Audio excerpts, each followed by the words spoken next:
नमस्कार दोस्तों, स्वागत है आपका मेरे चैनल पे एक बार फिर से। आज हम कुछ अलग चीज़ बात करने वाले हैं। लास्ट टाइम की वीडियो हमने थोड़ा टैरिफ वगैरह पे किया था। इस बार एक सिंपल टॉपिक रखा है, द न्यू पिगी बैंक। क्या होता है पिगी बैंक? देखिए, पिगी बैंक हम लोग के साथ बचपन से जुड़ा हुआ है। हर आदमी को पिगी बैंक का एक क्रेज़ होता है। क्यों? क्योंकि हर आदमी को एक अपनी पर मंथ की फादर मदर से हम लोग जो पैसे लेते हैं उसकी हैबिट होती है। हर बच्चा अपने माँ-बाप से कुछ ना कुछ घर खर्ची लेता है और माँ-बाप भी खुशी-खुशी उसको देते हैं। पहले के ज़मानों से ये चीज़ चला आ रहा है, हमने अपनी दादी से भी सुना है कि उनको भी पिगी बैंक मिला करती थी, रोज़ के ₹1 50 पैसे उन्हें मिला करते थे। हमारे पेरेंट्स तक वो आते-आते ₹10 हुए और हमारे तक आते-आते वो ₹100 हो गई। आजकल वो और ज़्यादा हो गई है। तो पिगी बैंक का बच्चों को भी बड़ा क्रेज़ रहता है कि उन्हें ये पैसा मिले, वो पिगी बैंक में इकट्ठा करें, तो बहुत सारे बेनिफिट्स हैं। एक हैबिट बनती है बच्चों की कि वो लोग को पैसा सेव करना, वो लोग इनडायरेक्टली, डायरेक्टली सीखते हैं। हमारे लिए क्या खासियत है? अगर हम वो पिगी बैंक को प्रॉपर्ली मैनेज करें, अगर उस पिगी बैंक की हम लोग अहमियत समझें, तो हम लोग बच्चों की एजुकेशन लोन, बच्चों की फ्यूचर के जितने भी रिक्वायरमेंट्स हैं, हो सकता है हम इसी प्लानिंग से बना सकें, इसी प्लानिंग से हम पूरी कर सकें। पर ये स्टेप बहुत कम लोग लेते हैं। आपको एक उदाहरण देता हूँ, बच्चा पैदा होता है, गवर्नमेंट ने एक Sukanya Samriddhi scheme girl child के लिए निकाली थी। काफ़ी लोगों ने उसमें बढ़-चढ़ के बेनिफिट लिया और उसमें पार्टिसिपेशन किया। काफ़ी मैंने अपने क्लाइंट्स को सुना है कि उन्होंने ये स्कीम ज़रूर ली। पर देखिए, वो स्कीम गर्ल चाइल्ड में ही ले सकते हैं। उसमें 9.25 से इंटरेस्ट शुरू हुआ और अब वो कम गिरते-गिरते 7.8 हो चुका है। शायद वो 7.5 7.2 तक भी जा सकता है। बात वो नहीं है, बात ये है कि आपने उसमें एफर्ट लिया और आप रेगुलर इन्वेस्ट कर रहे हैं। इसी तरह काफ़ी लोग पहले पीपीएफ अकाउंट खोल दिया करते थे अपना और हर साल 1.5 लाख रुपए बच्चों के नाम का इन्वेस्ट करते थे कि 15 साल बाद जब बच्चा बड़ा होगा तो उसमें से उसकी चीज़ें हो जाएंगी। आज आप देखिए कि ये सारे जो इंस्ट्रूमेंट हैं ये 7 8 9% के हैं और अगर आपने 12,500 रुपये मंथली डालना शुरू किया 1.5 लाख के हिसाब से और 1.5 लाख साल में डाला, 12,500 मंथली डाला, वॉट एवर, तो आपका कहीं ना कहीं 27 लाख रुपए जमा होता है 18 सालों में। और पीपीएफ हो या सुकन्या समृद्धि हो, अमूमन आपको 55 to 60 lakhs के बीच में आपको मैच्योरिटी पे मिल जाएगा। पर अगर यही चीज आपने चाइल्ड एसआईपी या बच्चों के नाम की एसआईपी कर दी और 18 साल इतने ही अमाउंट की एसआईपी चलाई, तो अगर कम से कम भी गिनूं तो इससे आपको दुगना रिटर्न मिलने के चांसेस हैं। यानी कि लगभग लगभग 1 करोड़ 20 लाख के आसपास कम से कम आपको यही इनपुट से आपको मिल जाएगा। पर आज मैं आपको पिगी बैंक की बात कर रहा हूँ। पिगी बैंक की खासियत क्या है? हम हर महीने फीस भरते हैं, हम हर महीने कुछ ना कुछ खर्चा करते हैं बच्चों के ऊपर, चाहे वो टॉयज़ है, आउटसाइड फूड है, आइसक्रीम्स हैं, चॉकलेट्स हैं। मेरा ये मानना है इसी तरह एक खर्चा और ऐड कर लीजिए कि उसकी पिगी बैंक में रोज़ या 15 दिन में या महीने में कुछ ना कुछ पैसा ऐड करें और उसकी आप एसआईपी कर दें। हम लोग बच्चे का बर्थडे सेलिब्रेट करते हैं, बहुत लोग लाखों रुपए भी खर्च कर देते हैं, तो कुछ पोर्शन उस बर्थडे पार्टी के अमाउंट का हम लोग उसके पिगी बैंक यानी कि उसके एसआईपी में one time top up lump sum डाल दें। और आप देखेंगे कि अगर आपने ये चीज़ रेगुलर करी तो 18 साल के बाद उसकी ग्रेजुएशन, उसकी पोस्ट ग्रेजुएशन के लगभग सारे खर्चे इसी में से निकल जाएंगे।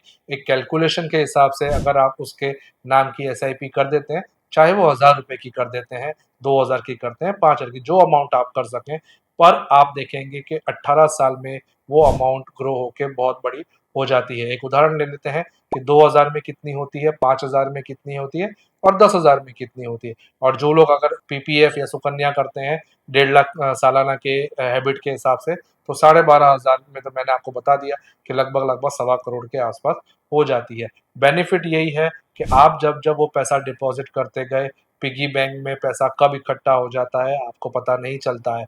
क्यों? क्योंकि आपने बहुत नॉमिनल रकम उसमें डाली थी, ₹10 ₹50 ₹100 ₹500 ₹1000, पीरियोडिकली डालते रहे, थोड़ा थोड़ा डालते रहे, पर वो पिगी बैंक भर गया, तब आपने रियलाइज किया कि ये पैसा हो गया। तो यहाँ तो आपके पिगी बैंक पे आपको अच्छा खासा इंटरेस्ट भी मिलेगा और वो भी कंपाउंडिंग इंटरेस्ट होगा। तो मैं अब आपके सामने वो फिगर्स पेश करता हूँ कि अगर आपका बच्चा जन्मा है, चाइल्ड की एज 0 है और आपने ₹2000 या ₹5000 या ₹10,000 इन्वेस्ट करने शुरू किए हैं, तो उसके 18 साल के होने पे आपको कितना पैसा इसके अंदर हो जाएगा। 2000 की एसआईपी करने से हम लोग लगभग 4,32,000 रुपए इकट्ठा कर लेंगे 18 सालों में, और इसका जो मेच्योरिटी है वो 17 से 18 लाख के आसपास इकट्ठा हो जाएगा। यानी आपके सिर्फ 2000 रुपए मंथली एफर्ट से, मंथली पिगी बैंक में डिपॉजिट करने से बच्चे के लिए 18 लाख रुपए वैल्यूएशन इकट्ठी हो जाएगी। ये चीज अगर हम 5000 रुपए कर लेते हैं, और इसमें मैंने कोई भी टॉपअप या कोई भी मिडल एडिशन ऐड नहीं किए हैं, ये सिंपल एसआईपी आप कंटिन्यू चलाते हैं। अब आप देखेंगे कि 5000 की एसआईपी है, तो 5000 की एसआईपी आप हर महीने इन्वेस्ट कर रहे हैं, बीच में कोई एडिशन नहीं कर रहे हैं, 10,80,000 रुपए आप इन्वेस्ट करेंगे। यानी आपका पिगी बैंक में 10,80,000 आपने जमा किए,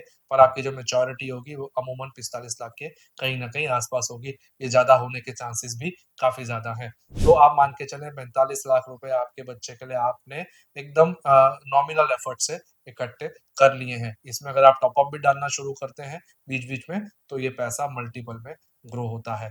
लास्ट एग्जांपल, 10,000 रुपए की एसआईपी अगर आप करना चाहते हैं, तो 10,000 रुपए अगर आप मंथली इन्वेस्ट करते हैं, तो 10,000 रुपए में आपका जो इन्वेस्टमेंट हो रहा है, आपकी जेब से जो आप पिगी बैंक में जमा कर रहे हैं, वो अमूमन 21,60,000 रुपए हो रहा है।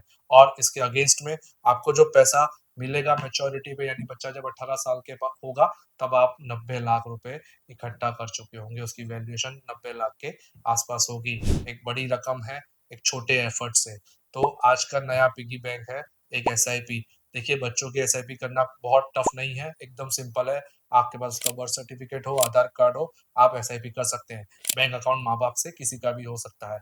इसमें खाली ध्यान ये रखना है कि अगर आप चाइल्ड फंड लेते हैं, तो चाइल्ड फंड में 5 इयर्स का लॉकिंग आता है, और जो पैसा मेच्योरिटी आएगी वो बच्चे के अकाउंट में ही आएगी, यानी 18 साल के बाद ही आएगी। तो आपको तब उसका पैन कार्ड बनवाना है, अकाउंट खुलवाना है, और मेच्योरिटी अमाउंट उसमें ले लेना है। आप इसको और भी अच्छे तरीके से ले सकते हैं। पूरा पैसा, जैसे कि आप मैंने आपको 10,000 का एग्जांपल बताया, उसमें आप 90 लाख के आसपास इकट्ठा कर रहे हैं।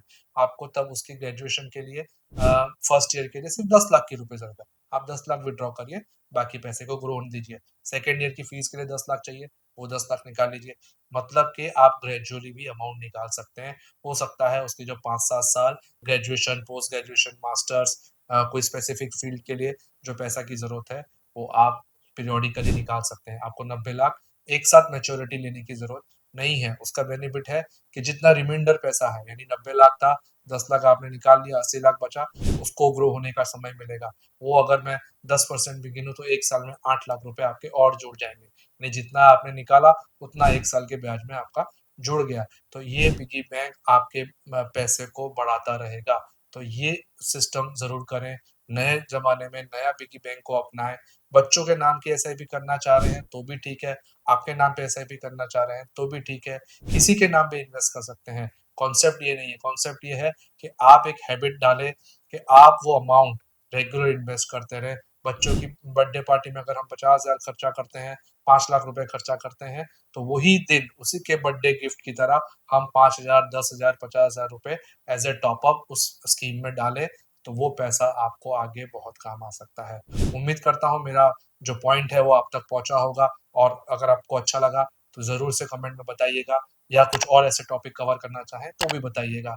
शेयर, सब्सक्राइब करना भूलें नहीं, और लाइक बटन दबाना ना भूलें। Thank you very much.